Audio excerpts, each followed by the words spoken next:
Welcome to Taz Talk, ladies and gentlemen. Today is August the 3rd, 2024. We're going to be talking about WWE Smackdown because we got a stipulation in one of the matches.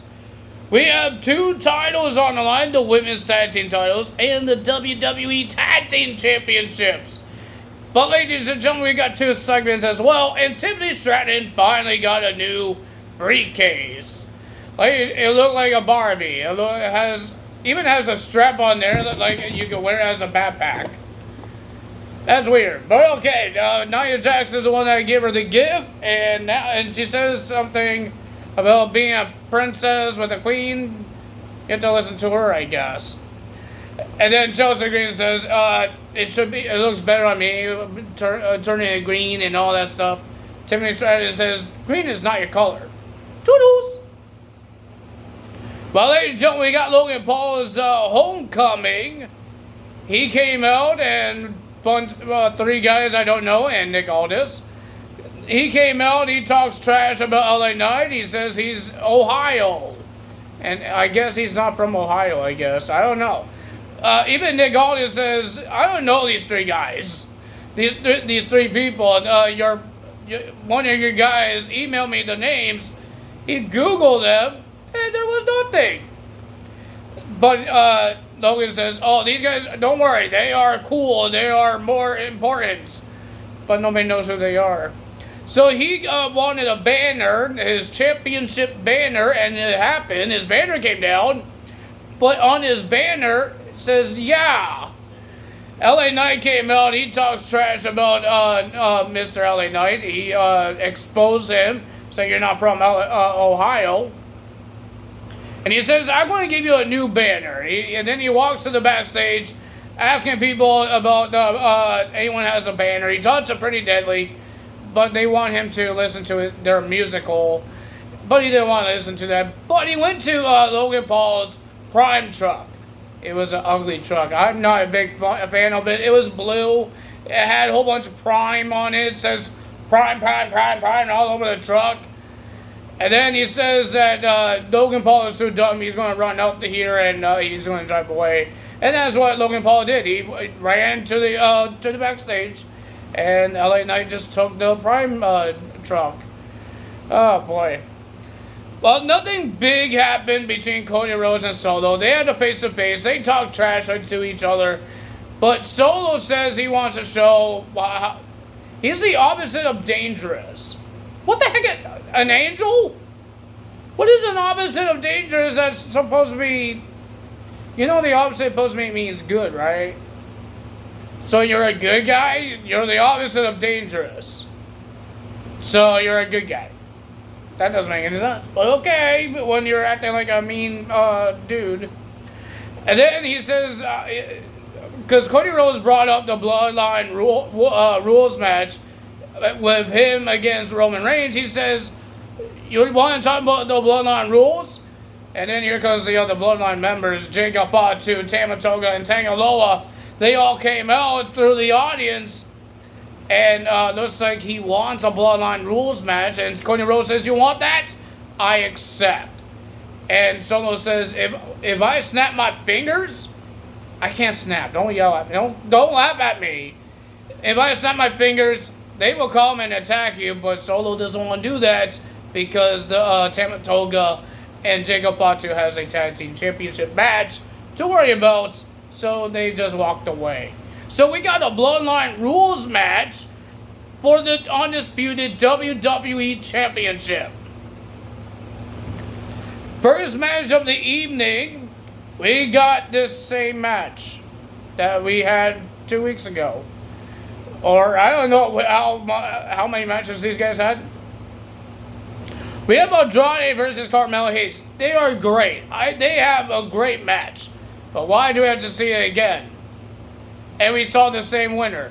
Andrade wins the match with an interesting roll-up. Andrade wins the match. Come on, do something with Andrade. Yes, he's a great wrestler. I enjoy how he wrestles. I like Carmelo Hayes. But you need to push this guy. Like, seriously, come on. Give him a chance of a title. Or get him closer to a title. Like, Carmelo Hayes, he beat him twice.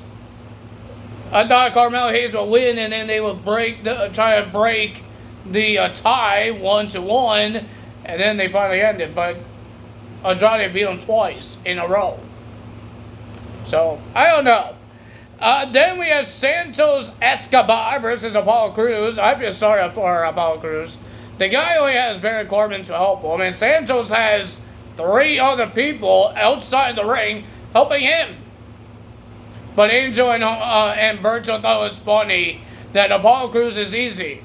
Didn't you guys lose in the first round of the Gauntlets because of Baron Corbin and Apollo Crews? They're not easy. So it was a pretty decent match, but of course, Berto and Angel got themselves involved. Angel got attacked by Baron Corbin, and then he went under the ring, and then Apollo hurt Berto. Lopez was doing interference as well, and there's Angel under the ring grabbing the feet of Baron Corbin, and then they start beating him up. Santos wins the match. And then we had Jade Cargill and Bianca Belair versus Alba Fire and Isla Dawn for the women's tag team titles. It was a pretty decent match, but the winner of that match, I thought it was a disqualification, but they have this thing on the bottom that says highlights, the highlights of the show. It says it was a no contest. What I mean by that is that Belair Davenport attacked Bianca Belair and Jade Cargill. So, Alba Fire, Island Dawn, and Belair Davenport attacked Jade, and Bianca Belair destroyed them. Where the heck was Naomi? Naomi has her problems with Belair Davenport. I don't know if this is a faction now. Hey, I think one of these ladies, Island Dawn or Alba Fire, wanted a faction of Australians. I think we're having that. Well, we got the WWE Tag Team Championships on the line. The Bloodline, Jacob Fatu and Tama Tonga versus DIY. I thought it was a pretty decent tag team. But the winner of that match and your new WWE Tag Team Champions, the Bloodline. The Bloodline is the new Tag Team Champions. DIY didn't hold it long. Why in the world you make them lose that fast? They did it again in Toronto. Remember when they lost? No, I think they won it, and then they lost at the last, the next pay-per-view of NXT.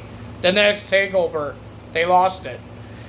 Just like here, they won it on Smackdown, and they lost in the next couple weeks. My God. Ladies and gentlemen, it's good that Jacob Fatu and Tama Tonga won their first ever championships in the WWE. I think they won titles in different promotions in indie wrestling. But, and then when they were celebrating, they put the 2 titles on Solo Sikoa's shoulders. And then he started yelling. I don't know why, but he was yelling. But, ladies and gentlemen, the thing is that there's a lot of Roman Reigns talk when we saw the face-to-face between Cody Rhodes and Solo. There was a lot of Roman Reigns talk. Cody Rhodes brought him up. He called him the real tribal chief. I think Solo brought him up as well. But I think Roman is making his return because now there's no rules. It's a bloodline rules match. That means no rules. It doesn't matter if the referee's knocked out. Roman Reigns could show up. He could attack Cody Rhodes. He could attack Solo Sikoa. Something's going to happen.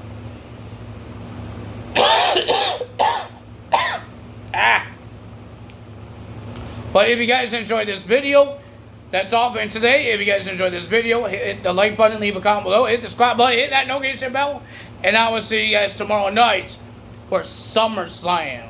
Because SummerSlam is coming up tomorrow night. Big things is happening at SummerSlam. Jelly Roll is going to perform. I really don't care about people performing on pay-per-views because this is a wrestling show.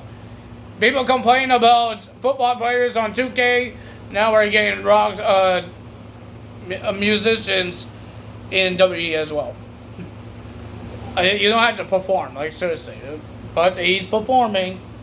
People want to see it. I'm not a person that cares for that. I care about the wrestling. So, ladies and gentlemen, that's the end of my video. If you guys enjoyed this video, you know what to do. Tell us out. See you guys tomorrow. Bye.